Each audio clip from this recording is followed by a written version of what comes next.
pidiendo la guía del Maestro de Maestros, que es tu Espíritu Santo, para que la palabra a través del libro de Romanos nos pueda mostrar la gravedad de nuestro pecado personal, nuestro pecado colectivo, y podamos darnos cuenta, Señor, que estamos bajo tu juicio, la condenación tuya, pero al mismo tiempo, Señor, mirar la gracia de Dios hacia nosotros como pecadores.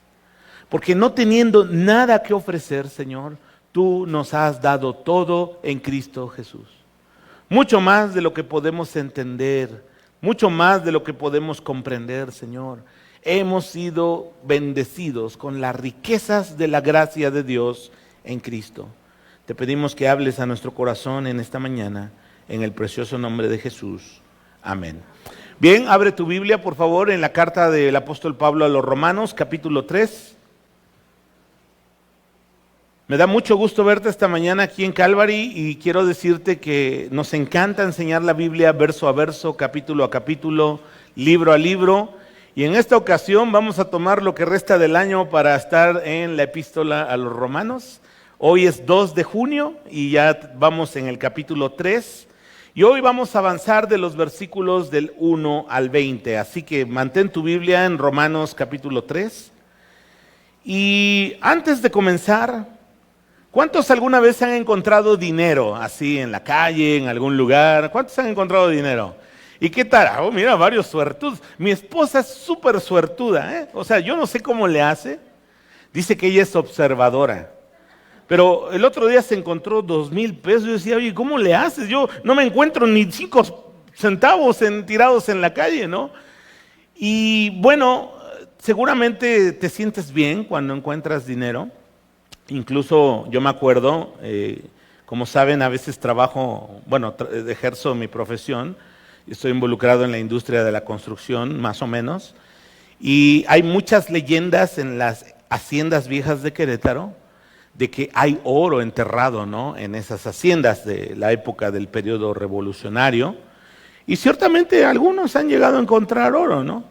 Imagínate que, no sé, ahí excavaras algo en tu casa y pudieras encontrarte unas monedas de oro. ¿Quién quisiera una moneda de oro? Un centenario, ¿no? 50, 60 mil pesos y que fueran 2, 4, 6, 8, 10, 12, ¿no? Está buena la cosa. Ahora, todos hemos escuchado la frase que dice, ya sacó el cobre, ¿no? Ya salió a relucir el cobre. ¿Cuándo usamos esa frase? ¿Cuándo qué? Cuando se revela quién verdaderamente es esa persona. Y te voy a platicar según cuál es el origen de esa frase. En la época colonial, como tú sabes, los españoles estaban haciendo riqueza de las minas de oro que había aquí en México. También había mucha plata y sigue habiendo plata. Y ya sabes, siempre hay el falsificador, ¿no?, que quiere darte gato por liebre, como vimos en una de las predicaciones. Y entonces empezó a haber mucha falsificación de las monedas de oro. Lo que hacían es que hacían monedas casi idénticas de cobre, pero les daban un baño de oro. Y entonces cuando una persona en aquella época quería saber si no le estaban dando gato por liebre, lo que hacía era raspar en algún objeto, en alguna roca, la moneda, y si era oro en realidad, aunque se raspara una parte de la moneda, iba a continuar siendo oro. Pero si era una moneda falsa de cobre que estaba bañada, chapada de oro, después de algunas raspaduras, lo que iba a hacer es que ya iba a salir el cobre. Ahora, hermanos, tomando esta idea de salir el cobre, Dios a través del capítulo 1 y el capítulo 2 de Romanos nos ha dicho cosas que no nos agradan, cosas que son muchas veces difíciles de aceptar. Dios nos ha dicho en su palabra que somos pecadores, que merecemos su juicio y que estamos bajo condenación. Y honestamente, muchos o la gran mayoría no aceptan esto. en su corazón. Algunos prefieren ignorar lo que Dios dice. Y dicen, bueno, yo no sé si la Biblia sea verdad, fue escrita por hombres. Y empezamos como a poner muchas dudas o pensamientos escépticos, porque no queremos aceptar esa realidad que Dios nos ha revelado en su palabra. Otras veces lo que hacemos es cuestionar a Dios y su justicia, ¿no? Pues yo no soy tan malo. Yo no robo, yo no mato, yo no he hecho tal o cual cosa a mi prójimo. Y como que queremos diluir la justicia, el estándar de Dios, y pensar que no somos tan malos como Dios dice en su palabra. Algunos más, incluso, hermanos, hemos tratado en alguna época de nuestra vida de ganarnos el favor de Dios a través de las obras de la religión.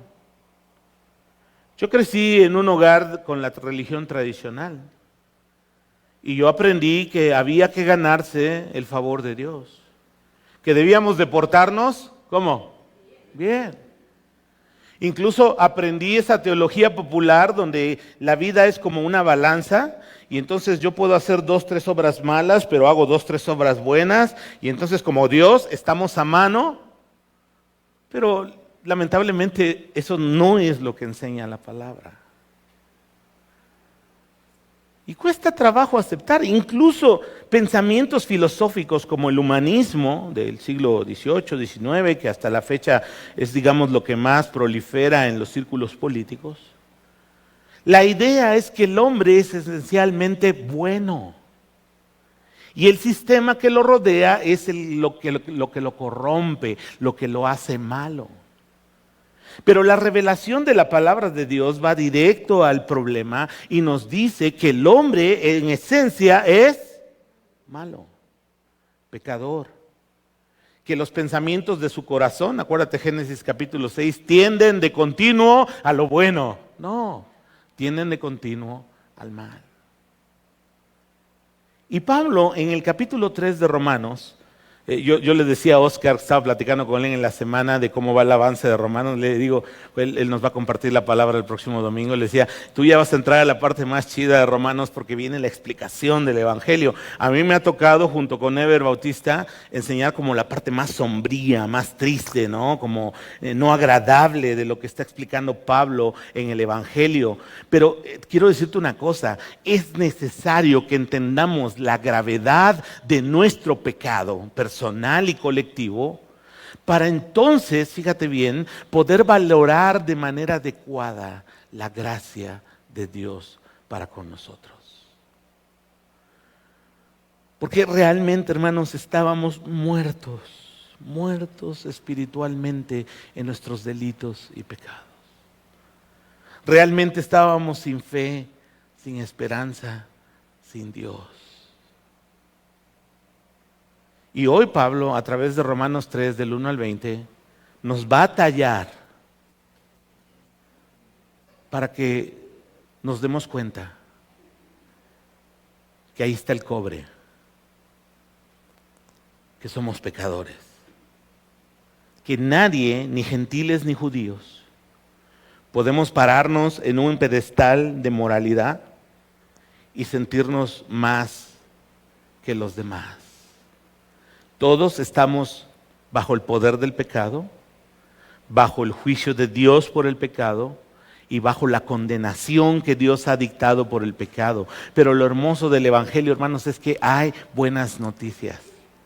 En medio de esa oscuridad, en medio de esa desesperanza, en medio de esa condición de esclavitud del pecado, surge, irrumpe la gracia de Dios en la cruz de Cristo para que nosotros como pecadores no tengamos que experimentar las trágicas consecuencias del pecado y podamos, hermanos, experimentar perdón, reconciliación, paz, amor y vida eterna en Cristo Jesús. Amén. Vamos a leer Romanos capítulo 3.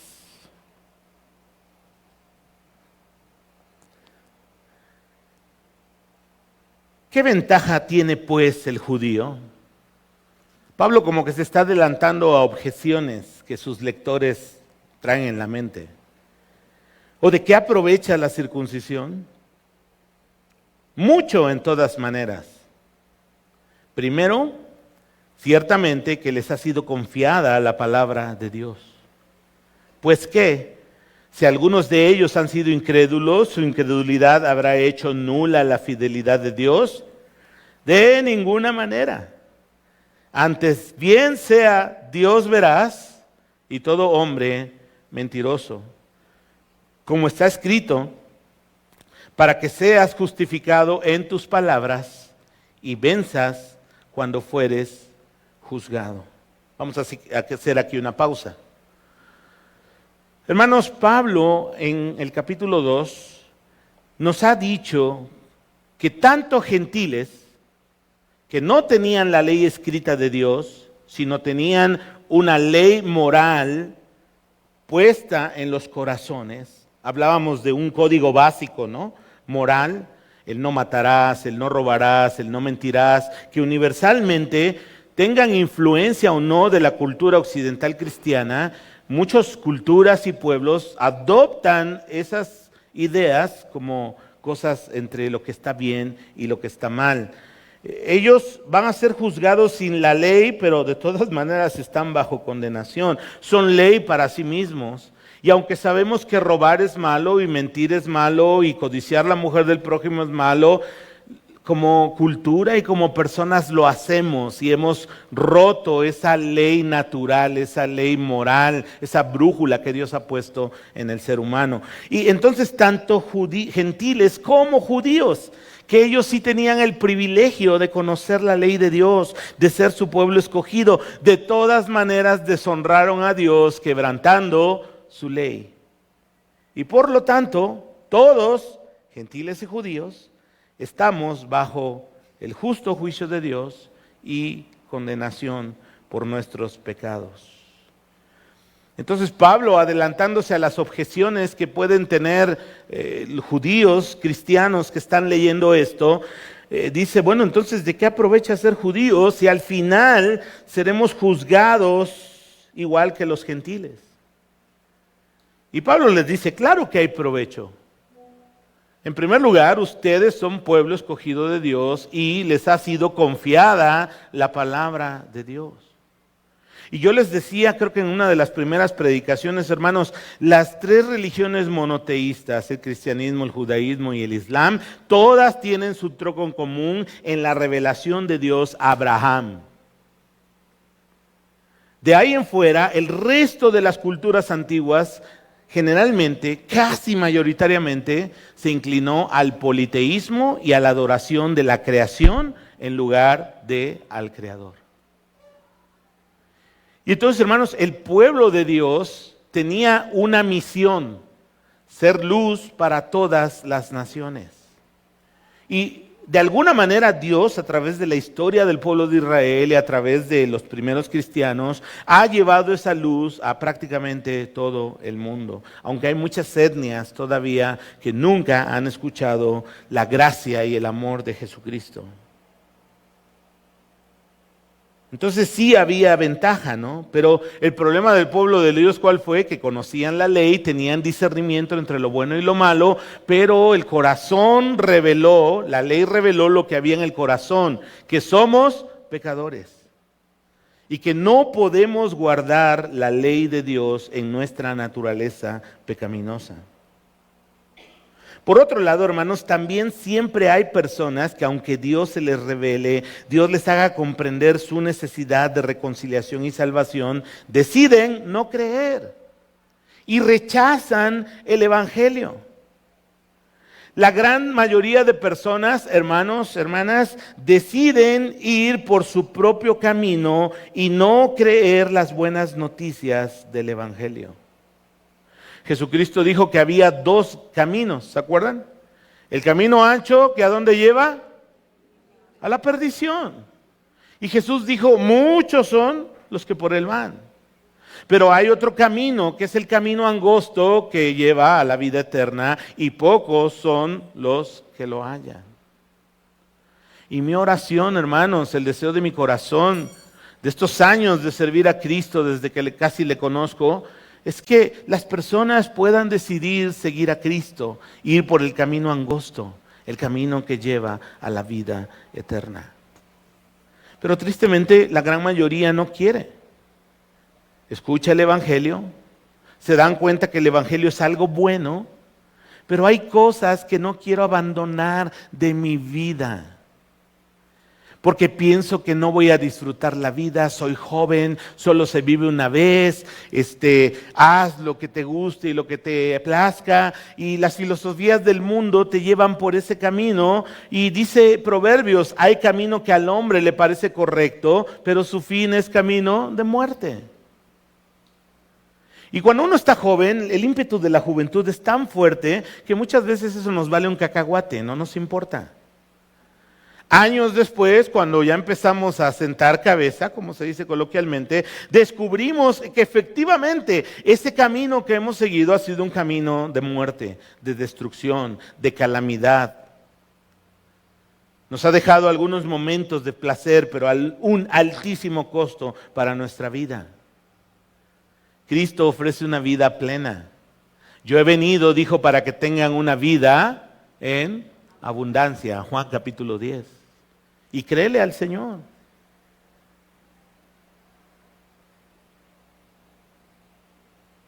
Dios quiere dar perdón, reconciliación, restauración y vida eterna a pecadores en ruinas como tú y como yo. Quiere llevarnos de las ruinas del pecado a la gloria de su reino. Increíble. Y ¿sabes qué pienso? Que a veces no hemos comprendido esa esencia del Evangelio. De ruinas a gloria. Por eso le titulé así a la serie de Romanos. De las ruinas del pecado a la gloria del reino. Sin merecerlo. Sin comprarlo. Sin ganarlo. Más que por la sola fe en Cristo Jesús. Mira en pantalla, por favor, lo que dice Hechos capítulo 17, versículos del 30 al 31, que nos muestra cuál es el deseo del corazón de Dios. Porque Dios es fiel y Dios desde la caída del hombre en Génesis 3, Él prometió una restauración para la raza humana, para todo aquel que cree. Mira lo que dice Pablo en Hechos 17 del 30 al 31. Pero Dios, habiendo pasado por alto los tiempos de esta ignorancia, ahora manda a todos los hombres en todo lugar, ¿a qué? Dilo conmigo, ¿a qué? Que se arrepientan. Por cuanto ha establecido un día en el cual juzgará al mundo con justicia. Por aquel varón, Jesucristo, a quien designó, dando fe a todos con haberle levantado de los muertos. El corazón compasivo de Dios, hermanos, es que nadie perezca, sino que todos procedan al arrepentimiento. Continuemos. Versículo 5. Y si nuestra injusticia, vean la clase de objeciones a las que está pensando Pablo de parte de la mayoría de los judíos. Y si nuestra injusticia hace resaltar la justicia de Dios, ¿qué diremos? ¿Será injusto Dios que da castigo? Hablo como hombre. En ninguna manera, de otro modo, ¿cómo juzgaría Dios al mundo? Pero si por mi mentira la verdad de Dios abundó para su gloria, ¿por qué aún soy juzgado como pecador? ¿Y por qué no decir, como se nos calumnia y como algunos cuya condenación es justa, afirman que nosotros decimos hagamos males para que vengan bienes? Aquí voy a hacer otra pausa. Esta era otra objeción con la que los cristianos del primer siglo luchaban. Ok, si mi pecado ha hecho resaltar que Dios es santo, que Dios es justo, ¿por qué Dios me juzga? ¿Por qué juzga a su pueblo? Y en la serie de objeciones a la fe cristiana, si no la escuchaste, puedes ir a nuestro canal de YouTube. Ahí están 8 de las 10 predicaciones que tomamos sobre los temas de objeciones principales a la fe cristiana. Una de ellas era ¿por qué Dios juzga a sus criaturas?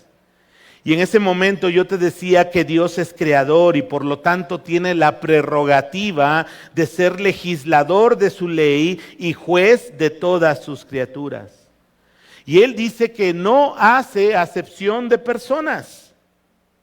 Y Él le dio un privilegio a su pueblo de tener la palabra, de tener su revelación, de conocer más cerca la misericordia y el corazón compasivo de Dios, y eso para el pueblo de Israel conlleva una mayor responsabilidad. Y es algo similar para nosotros, hermanos.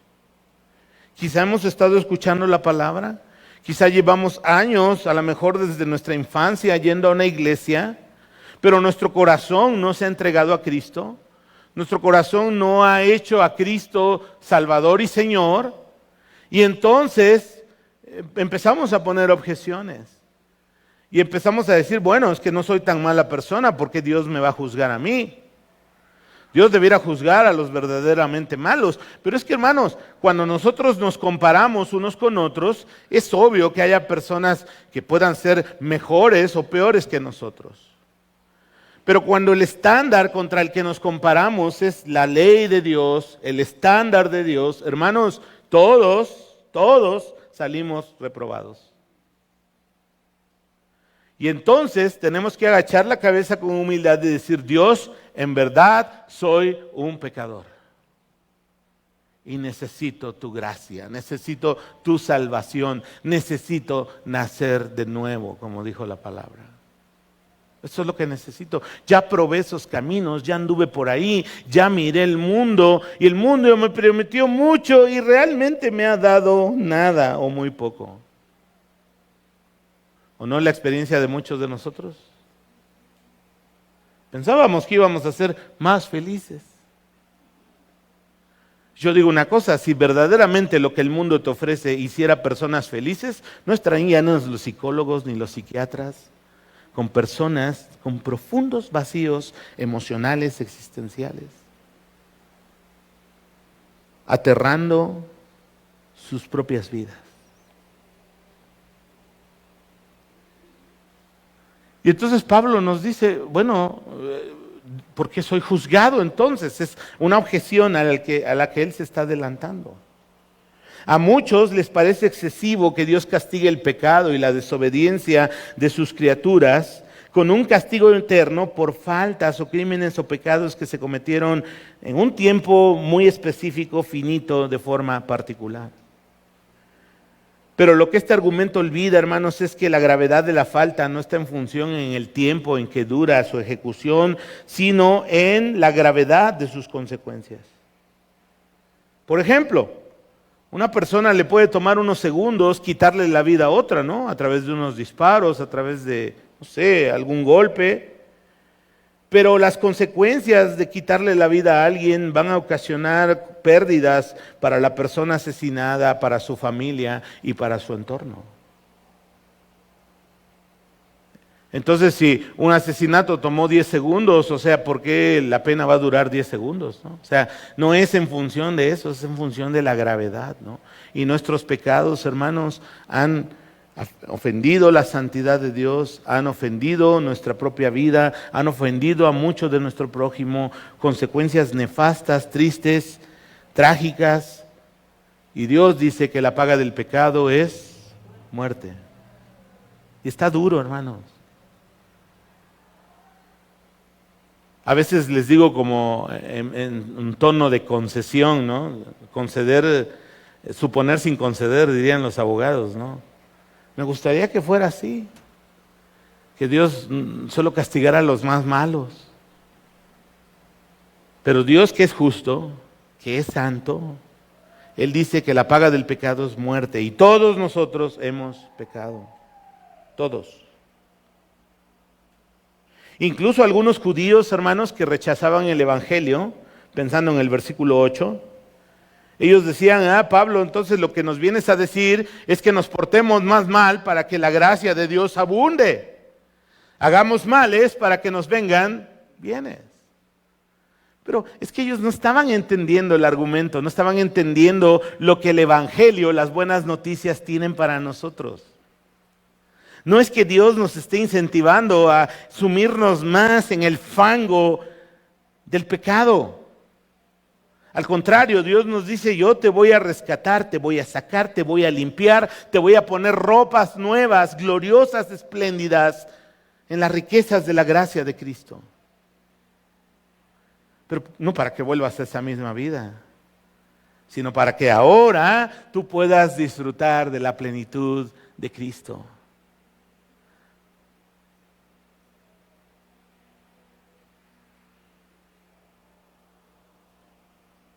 Mira lo que dice Pedro en su segunda carta, capítulo 3, versículo 9, dice lo siguiente: el Señor no retarda su promesa, la promesa de su venida, según algunos la tienen por tardanza. Y mira el corazón compasivo de Dios, sino que es paciente para con nosotros. Y mira lo que dice: no queriendo que ninguno perezca. Di conmigo, que ninguno perezca, sino que todos procedan al arrepentimiento.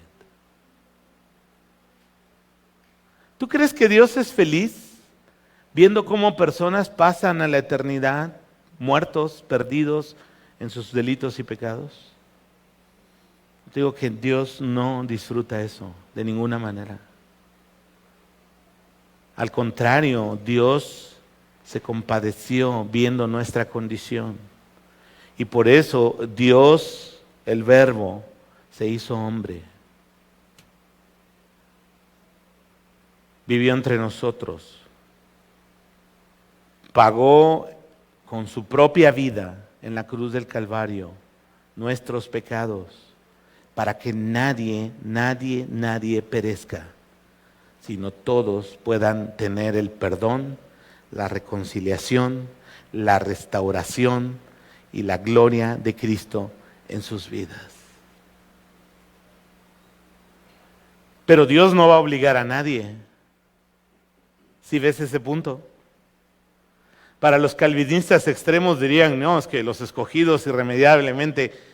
Calvary no creemos esa postura tan extrema del calvinismo de 5 puntos.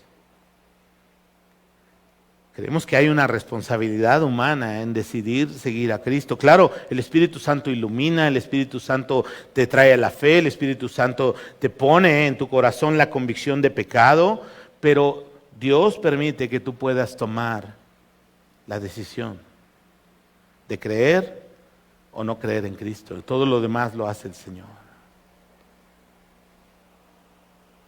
Versículo 9, por favor. ¿Qué pues? Nosotros, los judíos, Pablo está hablando, incluyéndose él, ¿somos mejores que ellos, que los gentiles? En ninguna manera.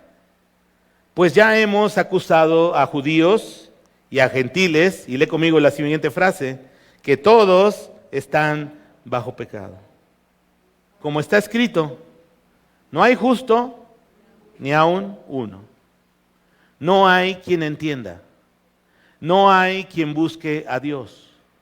Todos se desviaron.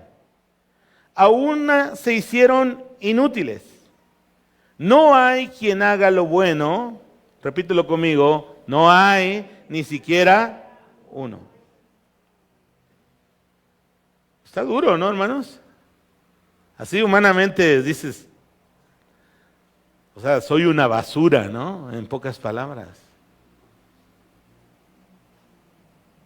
Hermanos, yo creo que Pablo lo que está haciendo en estos primeros, capítulo 1, capítulo 2, primera parte del capítulo 3, en su argumento, siendo guiado, inspirado por el Espíritu Santo, quiere que comprendamos la gravedad de nuestro pecado personal y nuestra condición.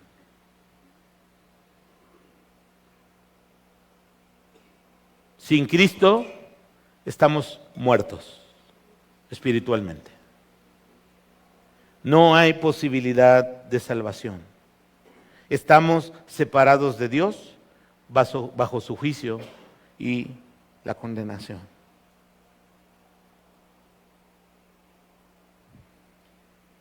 Déjame decírtelo de otra forma. Dios quiere que nos demos cuenta de los harapos malolientes de nuestras propias justicias. Y como en alguna vez decía Martín Lutero, Dios nos quita los trapos, los harapos de nuestra injusticia, nos desnuda de cualquier argumento. Soy religioso, soy buena persona, soy humanista, no le hago mal al prójimo, hay personas más malas que yo. Dios nos desnuda de esos argumentos falaces para que nos demos cuenta de la gravedad de nuestro pecado personal. Muertos sin esperanza, sin fe, bajo pena de condenación eterna. Pero la gracia del Evangelio es que no se queda ahí, hermanos. Si eso fuera el Evangelio, no serían buenas noticias, serían pésimas noticias. Pero el Evangelio de Cristo se muestra en que, estando así, Dios arrancándonos esos trapos de inmundicia de nuestra justicia personal, Él ahora nos viste con una nueva ropa, que es la justicia de Cristo en nosotros. Increíble. Porque yo siendo pecador me ha hecho santo. Yo estando muerto me ha dado vida. Estando lejos de Dios ahora me ha llamado a estar con Dios. Y no solo eso, me ha hecho su hijo, parte de su familia, heredero de su reino, coheredero con Cristo. ¿Se da cuenta? Tenemos vida eterna en Cristo Jesús. Amén. Si has creído en Él. Fíjate bien, nuestra existencia cambió radicalmente. La vida terrena es el primer capítulo de nuestra existencia. Cuando partamos a la eternidad, nuestra existencia va a seguir a un capítulo mucho más glorioso que lo que tenemos ahora.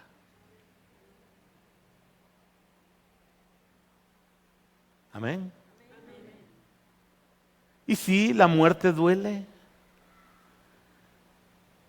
Hay un temor natural, es una experiencia que no hemos vivido. Pero eso Dios dice en su palabra.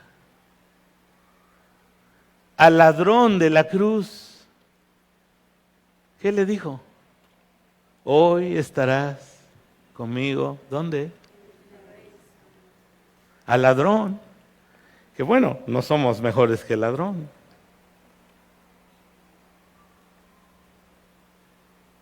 Pero ese es el capítulo que sigue en nuestra existencia. Sea que el Señor venga y seamos arrebatados, transformados en un abrir y cerrar de ojos y llevados con Cristo. O sea que nos toque pasar la experiencia de la muerte, pero ir al siguiente capítulo glorioso de nuestra existencia.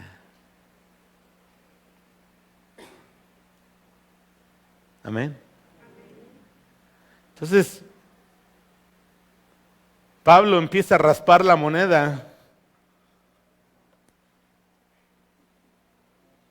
y nos dice, miren, aquí está el cobre. No hay justo ni aun uno. Comparado con el estándar de Dios, el único justo ha sido Jesús.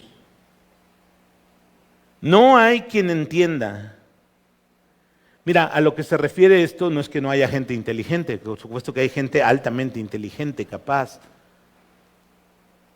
Pero nuestro pecado ha nublado nuestro entendimiento para darnos cuenta de nuestra condición y nuestra profunda necesidad de Dios. Mira aquí en la pantalla lo que dice 2 Corintios 4:4 en Nueva Traducción Viviente. Dice lo siguiente: Satanás, quien es el Dios de este mundo, fíjate bien, ha cegado la mente de los que no creen. Son incapaces de ver la gloriosa luz de la buena noticia. No entienden este mensaje acerca de la gloria de Cristo, quien es la imagen exacta de Dios. Es que miren, sin la intervención de Dios estamos irremediablemente perdidos. No es que por mi inteligencia, por mi buen corazón, por mi inclinación religiosa, yo escuché el Evangelio y decidí creer. Dice Pablo que los incrédulos tienen cegado el entendimiento y no logran entender su profunda necesidad de un Salvador. Y ruego al Espíritu de Dios que si en esta mañana tú estás en esa condición, Él abra los ojos de tu entendimiento espiritual y te des cuenta de cuán pecador, al igual que yo, porque quiero que te quites esa idea que aquí estamos pura gente buena, santurrona, que nos creemos mejores. Somos pecadores. ¿Cuál es la diferencia? Que hemos creído las buenas noticias del Evangelio y Dios ha hecho cambios, ahorita vamos a ver, diametralmente opuestos a lo que éramos antes sin Cristo.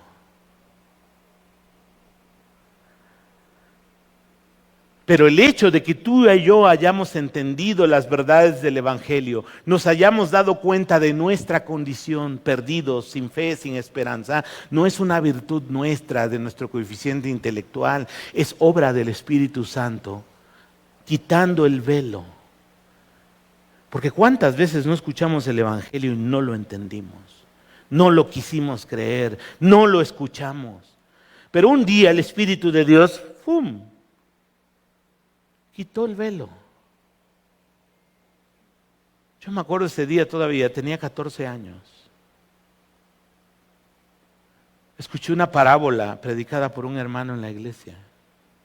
Llegué a mi casa, me puse de rodillas en mi recámara y le dije al Señor: Dios, hoy entiendo que estoy perdido. Me arrepiento. Creo en ti, te entrego mi vida, hazme una nueva persona. Y todavía me emociono, hermanos. Porque como cantamos en las alabanzas, ese fue un día glorioso.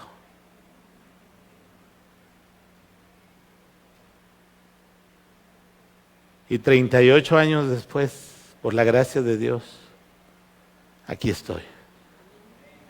Caminando con Cristo, en las buenas y en las malas.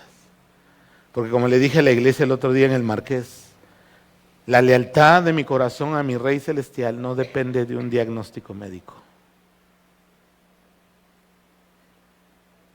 Cualquier día vamos a ir.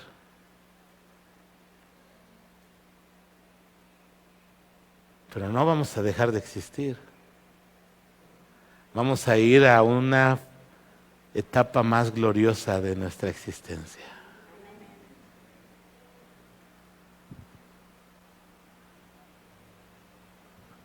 Sigamos, Romanos capítulo 3.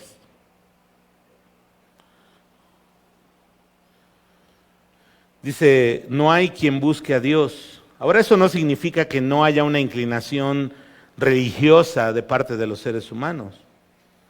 De hecho, yo diría que estadísticamente en todo el mundo hay más religiosos que no religiosos. Más bien lo que Pablo está diciendo es que la religión creada por el hombre lo va a llevar a los ídolos de su corazón, a crear a su propio Dios, a su imagen y semejanza, a su propia manera de acercarse a Él, y no al Dios vivo y verdadero revelado en las Escrituras. Sí, hermanos, eso es lo de hoy. Es que, pastor, yo me entiendo con Dios a mi manera. Me lo han dicho muchísimas veces. Pero la Biblia nos revela que hay una manera. ¿Cuál es la manera? Yo soy el camino, la verdad y la vida. Nadie viene al Padre si no es por mí. Es a través de Jesús. Ojalá todos los caminos llevaran a Dios. Neta, yo sería bien feliz. Estoy hablando como ser humano. Qué bueno. Pero la palabra revelada, por eso vamos a la palabra, que dice que solo hay un mediador entre Dios y los hombres. ¿Quién es? Jesucristo, hombre. Entonces, por eso te predico eso y es mi deber. La religión del hombre te va a llevar lejos de Dios, te va a llevar a los ídolos del corazón del hombre, te va a llevar a crear un Dios a tu imagen y semejanza. Un Dios a tu gusto, a tu modo. Y lamentablemente muchos que se consideran cristianos siguen a un falso Dios creados por sí mismos y no al Dios revelado en las Escrituras. Por eso muchos pastores, muchas iglesias siempre enseñan pasajes pues que motiven a la gente, que le hagan sentir bien. Yo digo, o sea, si nosotros no amáramos la palabra y no la enseñáramos verso a verso, probablemente nunca escucharías una prédica de Romanos 2, Romanos 3, esta primera parte, porque parece como muy lúgubre, muy triste, ¿no? Como poco esperanzadora, pero al contrario, hermanos, lo que el Espíritu de Santo quiere hacer en nosotros es que nos demos cuenta de la gran salvación que tenemos en Cristo Jesús. Versículo 13. Aquí está la evidencia, hermanos. Una evidencia sólida, una evidencia clara de que sacamos el cobre, somos pecadores. Versículo 13, sepulcro abierto es su garganta. Con su lengua engañan. Veneno de víboras, de áspides hay debajo de sus labios. Su boca está llena de ¿qué, hermanos? De maldición y de amargura. Sus pies se apresuran para derramar sangre. Quebranto y desventura hay en sus caminos, y no conocieron camino de paz. No hay temor de Dios delante de sus ojos. Quiero que veas la siguiente gráfica. El resultado de que vivamos como seres humanos sin temor de Dios, es decir, sin tener en cuenta a Dios en lo cotidiano. Juan Calvino decía que el temor a Dios es como un freno para restringir nuestra maldad. Pero la mayoría de los seres humanos vive sin temor, sin considerar a Dios. Y entonces lo manifestamos en nuestra forma de hablar, en nuestra forma de tratar a nuestro prójimo y en la forma en que vivimos nosotros mismos. ¿Qué es lo que hacemos en nuestra forma de hablar? Engañamos, mentimos, sistemáticamente. Hablamos maldiciones, y no solo estoy pensando en groserías, sino en desear el mal al prójimo. Alguien se te cierra manejando y empezamos, ¿verdad? Ahí maldiciendo al compañero de trabajo que le dieron un aumento o que lo promovieron a un mejor puesto, nos llega la envidia y empezamos a maldecirlo, ¿no?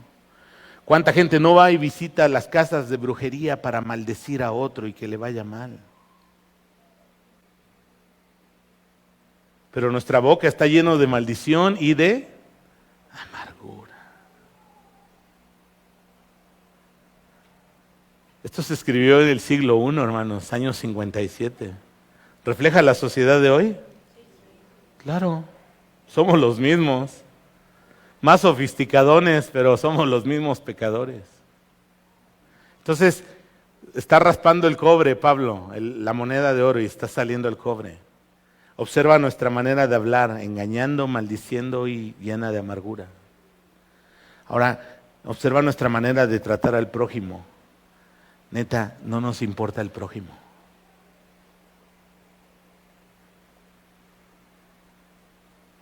Dice Pablo aquí, sus pies se apresuran a derramar sangre.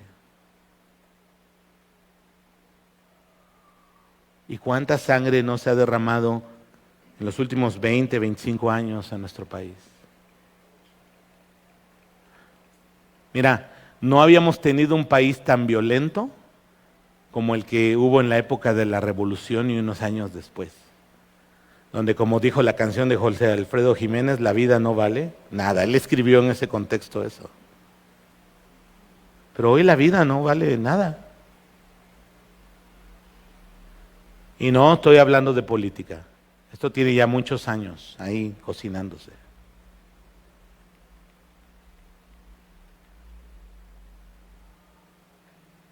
Sociedades que exigen el derecho de quitarle la vida al no nacido. Increíble.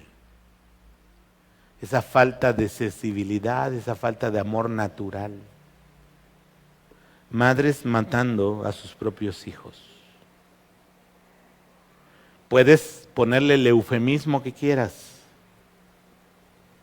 pero así es.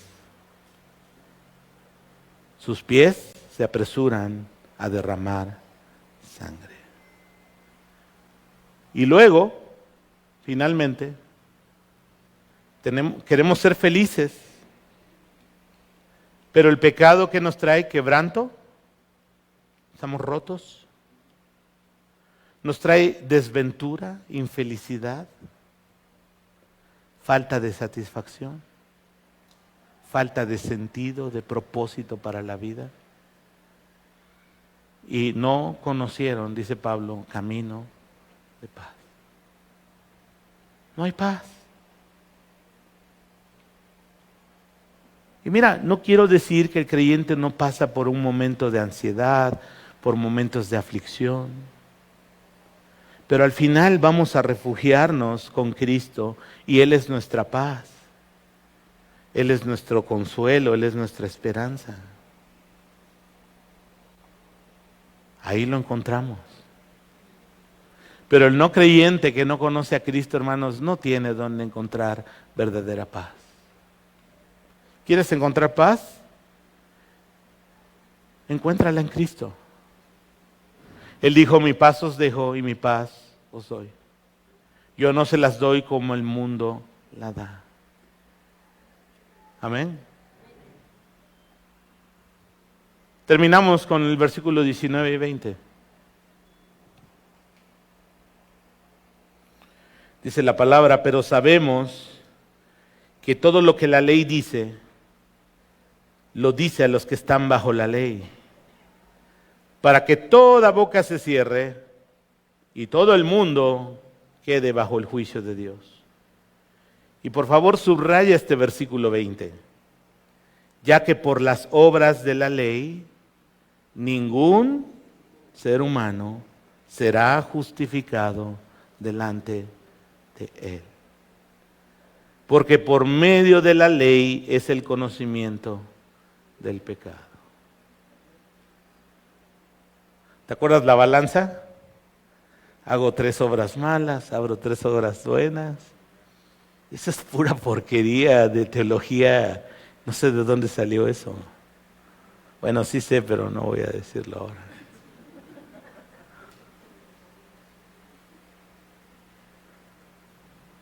El sistema penitencial de la iglesia tradicional creó esa manera de pensar. Unas buenas, otras malas, la balanza se equilibra. Y Dios, estamos a mano. ¿Usted cree que podemos estar a mano con Dios? Jamás. Dice la palabra que con quebrantar uno de sus mandamientos somos dignos de muerte.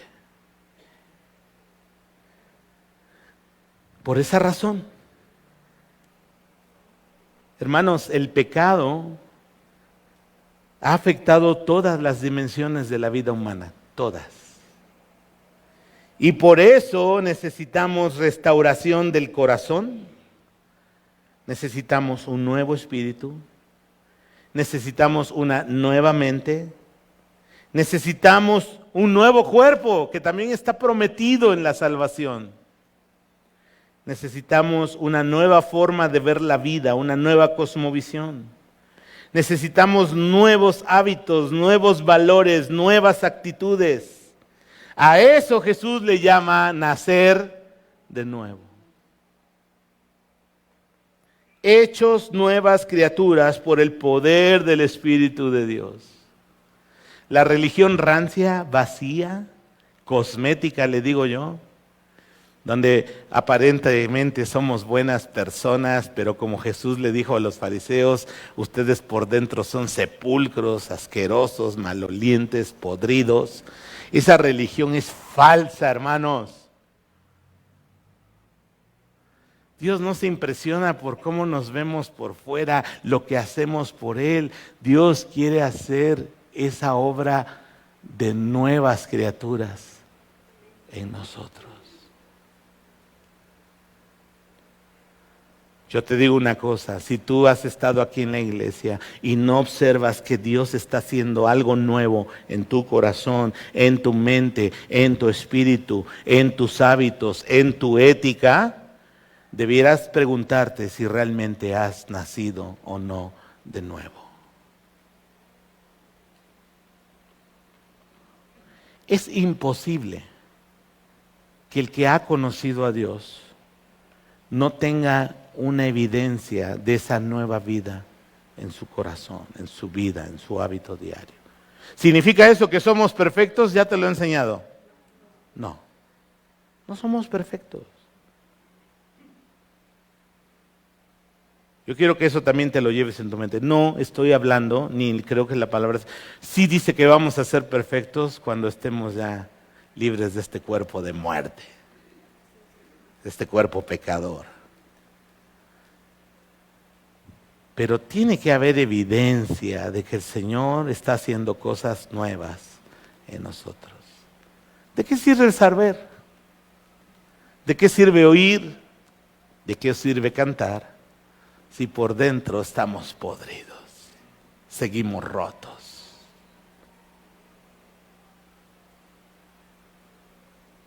El cristiano peca, el cristiano de repente cae en rebeldía, claro, también.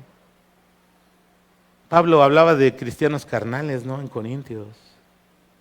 Le decía, hermanos, pues que haya congruencia, ustedes son templo del Espíritu de Dios, ustedes tienen una nueva vida, una nueva ética. Antes eran como los que no conocen a Dios, ahora tienen todo para ser diferentes. Así que hermanos, Pablo termina con eso. Nos sacó el cobre, somos pecadores. Pero hay gracia, hay buenas noticias en Cristo Jesús. No se pierda el siguiente capítulo, Romanos 3, 21 en adelante, próximo domingo. Porque vamos a ver que la paga del pecado es muerte, pero el regalo de Dios es vida eterna en Cristo Jesús. Señor, te damos gracias por tu palabra. Han sido capítulos difíciles de explicar, difíciles de asimilar, sobre todo de aceptar, Señor, porque nos cuesta trabajo aceptar que somos pecadores. Pero Padre, en el nombre de Jesús, hemos recibido perdón, hemos recibido reconciliación, hemos recibido restauración, hemos recibido el perdón de nuestros pecados y la vida eterna en ti. Ruego a tu Espíritu Santo que de todos los que estén aquí, Señor, todos puedan tener convicción de que han nacido de nuevo. Y si alguien descubre que aún no ha nacido de nuevo, hoy es el día de salvación. Hoy es el día para que te entregues finalmente a Cristo y recibas ese perdón, esa reconciliación, esa restauración y la vida eterna. Y todo el Señor lo haga nuevo en ti. Gracias por tu palabra. En el nombre de Jesús oramos. Amén.